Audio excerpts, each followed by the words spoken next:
Assalamualaikum warahmatullahi wabarakatuh. Halo anak-anak semua. Hari ini kita akan masuk ke pendalaman materi pertemuan kedua.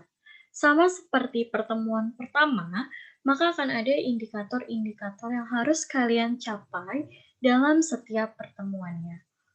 Untuk pendalaman materi pertemuan kedua ini, kita akan naik satu level di atas level pemahaman dan level pengetahuan, yaitu level aplikasi. Jadi kalian harus menguasai 3 indikator yang terdapat di dalam level aplikasi ini. Yang pertama itu adalah menentukan ide pokok. Jadi ketika kalian dihadapkan oleh soal, pasti nanti akan diminta tentukan ide pokok dari paragraf 1, misalkan seperti itu. Lalu bagaimana cara kalian agar kalian ini dapat menentukan ide pokok? Yang pertama itu adalah kalian harus cari kalimat utama di dalam teks yang diminta tersebut. Setelah itu barulah kalian bisa tahu ini adalah ide pokoknya. Lalu bagaimana cara untuk menentukan kalimat utama? Kalau untuk menentukan kalimat utama, kalian harus lihat di kalimat awal atau kalimat akhir di dalam paragrafnya, seperti itu. Jadi di setiap paragrafnya ini, kalian lihat ide pokoknya itu ada di awal atau di akhir. Tapi mayoritas itu, kalau ide pokok itu letaknya itu di awal.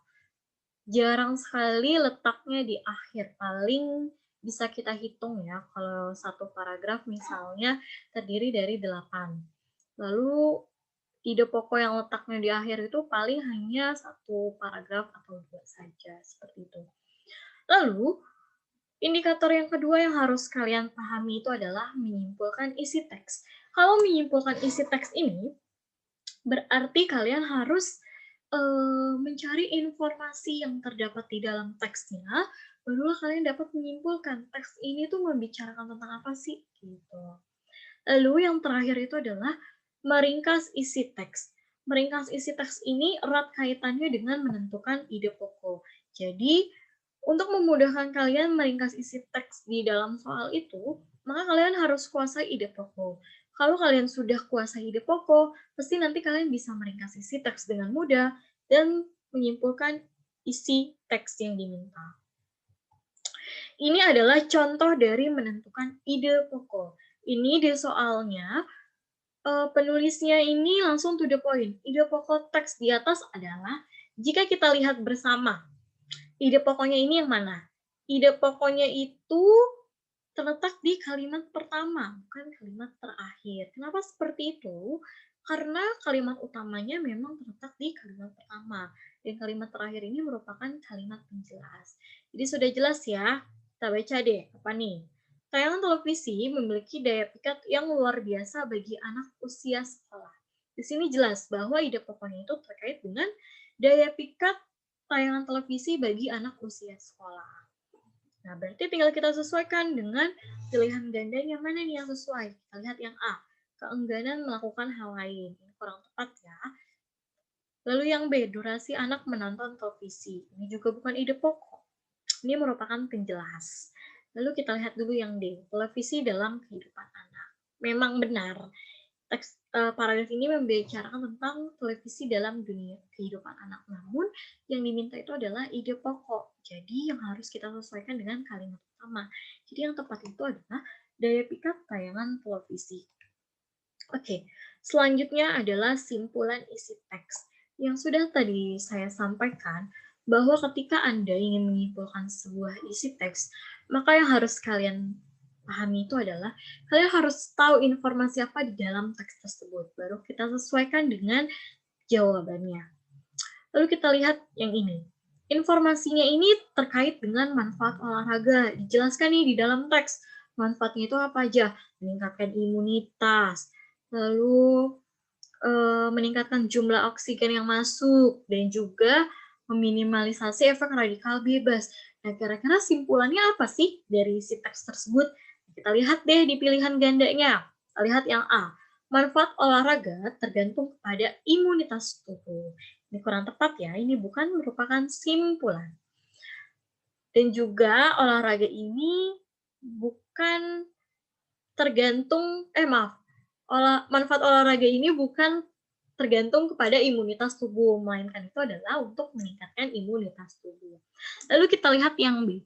Olahraga mampu menciptakan oksigen di dalam tubuh. Yang B juga kurang tepat, bukan merupakan simpulan. Dan juga oksigen itu,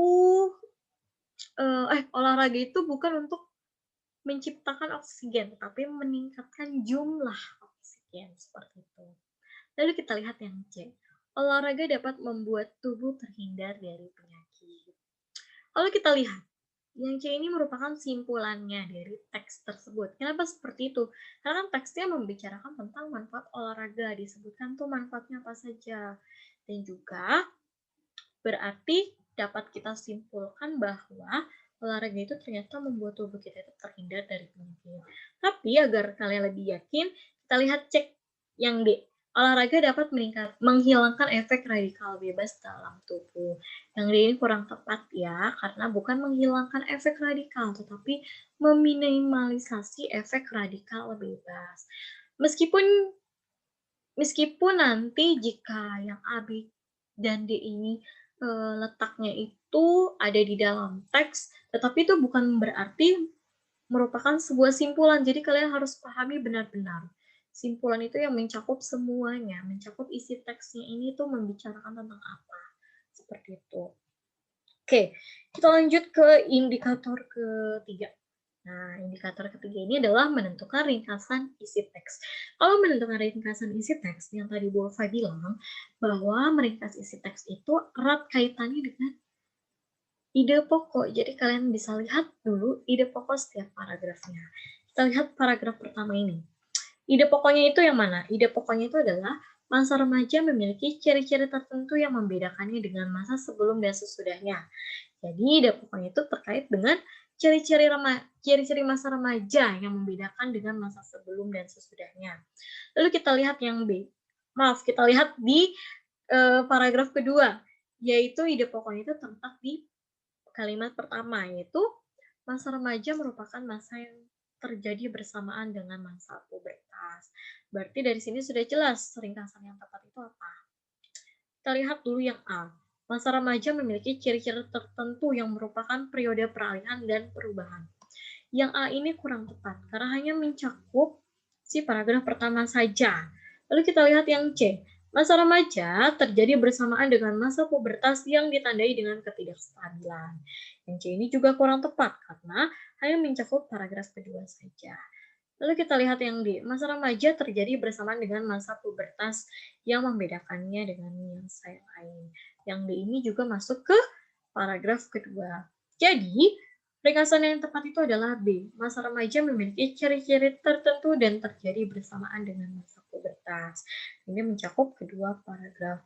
Tapi, terkadang si pembuat soal itu seringkali ketika membuat pilihan ganda itu masih banyak yang tidak memperhatikan disesuaikan dengan ide pokoknya, tetapi mereka melihat dari keseluruhan isi teksnya. Jadi kuncinya itu adalah kalian harus teliti, baca dengan seksama. Oke, seperti itu. Lalu, kalau untuk ide pokok, saya rasa ini mudah ya. Dan variasi soal lainnya itu nanti akan kita temukan ketika nanti kita mulai latihan soal dan juga mulai diskusi di dalam WhatsApp group. Nah, bisa jadi ide pokoknya yang ditanya, ataupun kalimat utama, ataupun gagasan pokok. Jadi, ketika kalian mendengar redaksi ide pokok, gagasan pokok, kalimat utama, kalian jangan bingung lagi. Itu maksudnya apa sih? Itu letaknya di mana sih? Jangan seperti itu. Tapi kalian sudah harus tertuju kepada kalimat utama yang letaknya di awal dan di akhir kalimat di dalam sebuah paragraf. Jadi jangan bingung lagi ya, Nak. Mungkin ini saja untuk materi PM hari ini. Untuk selanjutnya, seperti biasa kita akan langsung mulai diskusi soal agar kalian lebih memahami dan dapat menyelesaikan permasalahan dari indikator-indikator ini. Terima kasih. Wassalamualaikum warahmatullahi wabarakatuh.